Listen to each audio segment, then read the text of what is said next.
তারা কিভাবে আমাকে হত্যার হুমকি দিচ্ছে, এলাকায় ঢুকতে না দেওয়ার হুমকি দিচ্ছে। আমি তো আমার যেই এলাকা, যেখান থেকে আমি নির্বাচন করছি সেই এলাকায় আমাকে নিরাপদে যাওয়ার ব্যবস্থা করতে হবে, নিরাপদে আমাকে থাকার ব্যবস্থা করতে হবে।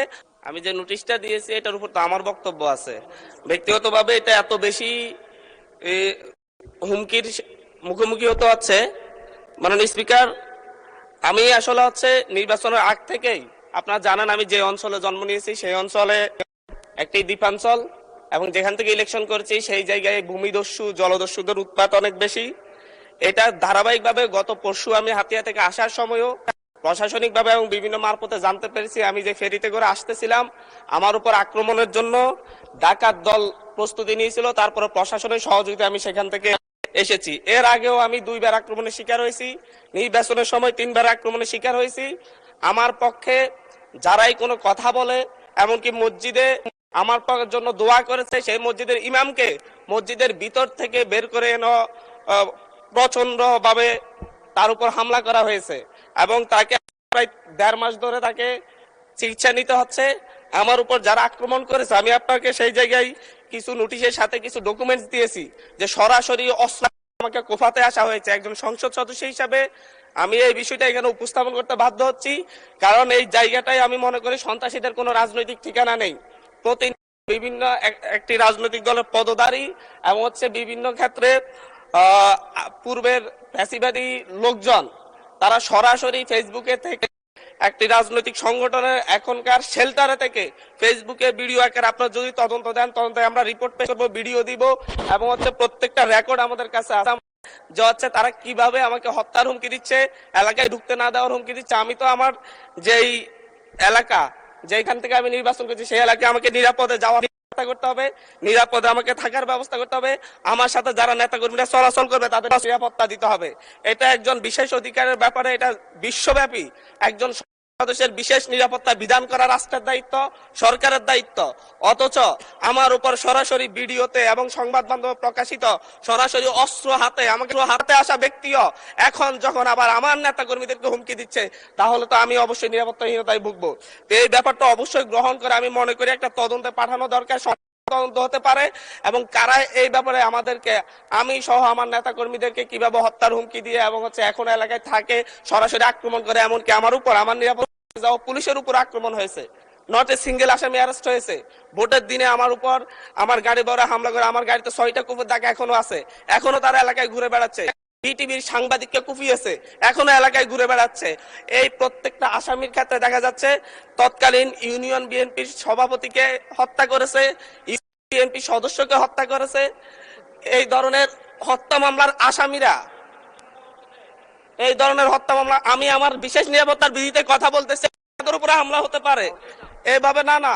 মাননীয় স্পিকার, এটা একেবারে মাননীয় সদস্য, আমি আমার নিরাপত্তার কথা বলছি, জানাচ্ছি।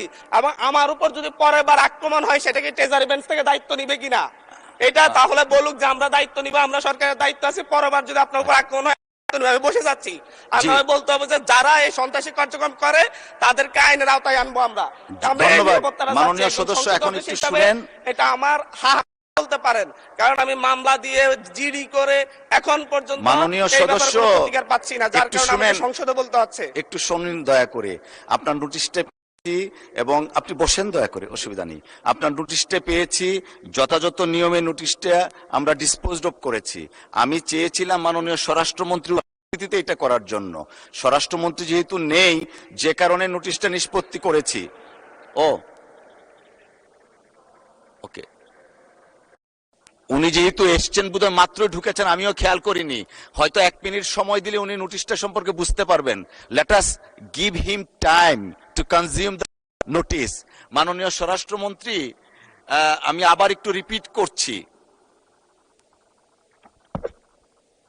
মাননীয় সংসদ সদস্য জনাব হান্নান মাসউদ, তিনি 164 বিধিতে একটা নোটিশ দিয়েছেন, 104 বিশেষ অধিকার প্রশ্নে একটা নোটিশ দিয়েছেন।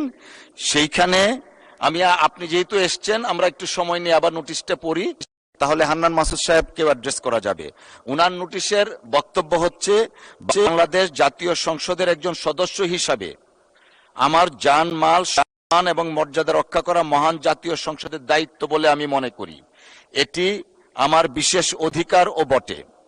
বিগত 20 ফেব্রুয়ারি 2026 ইংরেজি তারিখে নির্বাচন পূর্ববর্তী ও পরবর্তী সহিংসতায় ক্ষতিগ্রস্ত পরিবারকে দেখতে গেলে আমার গাড়ি বহরে আমাকে হত্যার উদ্দেশ্যে সন্ত্রাসী হামলা চালানো হয়, যার প্রতিবাদে জামায়াত, এনসিপি সহ বিভিন্ন রাজনৈতিক দল বিবৃতি প্রদান করে। এছাড়াও 29 মার্চ 2026 তারিখে মহান সংসদে বক্তব্যের প্রেক্ষিতে আমার বিরুদ্ধে অত্যন্ত অশালীন, মানহানিকর, নিন্দনীয়, গর্হিত ও বক্তব্য দেয়া হয়, যা আমার বাক স্বাধীনতা হরণের শামিল বলে আমি মনে করি। অনলাইনে বারবার আমাকে হত্যা হচ্ছে। এটা হলো ওনার নোটিশ। আমাদের বক্তব্যটা এমন, মাননীয় সদস্যের উত্থাপিত বিষয়টি অত্যন্ত দুঃখজনক। কোনো সদস্যের উপর বা যে কোনো ব্যক্তির উপর এরূপ হামলা অনাকাঙ্ক্ষিত, তবে বিষয়টি সাম্প্রতিক কোনো নির্দিষ্ট বিষয়ের মধ্যে সীমাবদ্ধ নয়। এছাড়াও মাননীয় সদস্যের বিরুদ্ধে কে বা কারা এই ধরনের বক্তব্য দিয়েছেন তা নোটিশে স্পষ্ট নয়। তবু আমি মাননীয় সদস্যের উত্থাপিত অভিযোগের বিষয়ে অত্যন্ত সহানুভূতিশীল, কিন্তু কার্যপ্রণালী বিধি 165 উপবিধি 2 এবং 165 উপবিধি 4 অনুযায়ী বিধিগত সীমাবদ্ধতার কারণে নোটিশটি করতে পারছি না বলে আন্তরিকভাবে দুঃখিত। তবে আমি মাননীয় সদস্য জনাব আব্দুল হান্নান মাসুদের নোটিশ উত্থাপিত বিষয়ে কার্যকর আইনানুগ ব্যবস্থা গ্রহণের জন্য মাননীয় স্বরাষ্ট্রমন্ত্রীকে অনুরোধ জানাচ্ছি।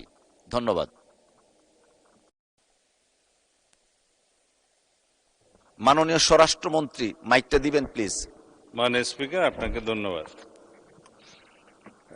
মাননীয় সদস্য যথাযথভাবে বিধি মোতাবেক তার নোটিশটি প্রদান করেছেন বলে আমার বিশ্বাস, এবং বিধি মোতাবেক আপনি সেটা নিষ্পত্তি করেছেন, আপনার সিদ্ধান্ত জানিয়েছেন।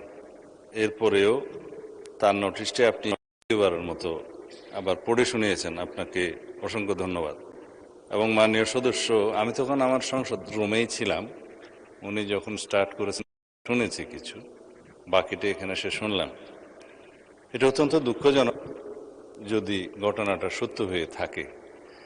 তো এই বিষয়ে আমি এখনো অনুরোধ করব, মাননীয় সংসদ সদস্য কোনো যদি জিডি অথবা মামলা সংশ্লিষ্ট থানায় না করে থাকেন, এখনো তিনি ইচ্ছা করলে সেই বিষয়ে ওনার অভিযোগ সংশ্লিষ্ট থানায় দায়ের করতে পারেন, এবং সেই বিষয়ে আমরা আইনানুগ ব্যবস্থা নেব।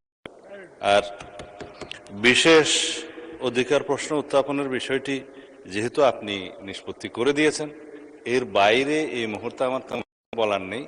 তবে আমি আশ্বস্ত করতে চাই, শুধু মাননীয় সংসদ সদস্য যিনি উত্থাপন করেছেন তার বিষয়ে নয়, যে কোনো মাননীয় সংসদ সদস্য এই হাউজের যদি সেই রকম কোনো পরিস্থিতির শিকার হন, তাহলে যেন বিষয়টি স্বরাষ্ট্র মন্ত্রণালয়ের নজরে তাৎক্ষণিকভাবে আনেন, অথবা নিকটস্থ থানায় সেই বিষয়ে অভিযোগ দাখিল করেন। আমরা আইনের শাসন প্রতিষ্ঠায় বদ্ধপরিকর। মাননীয় স্পিকার, আপনাকে ধন্যবাদ।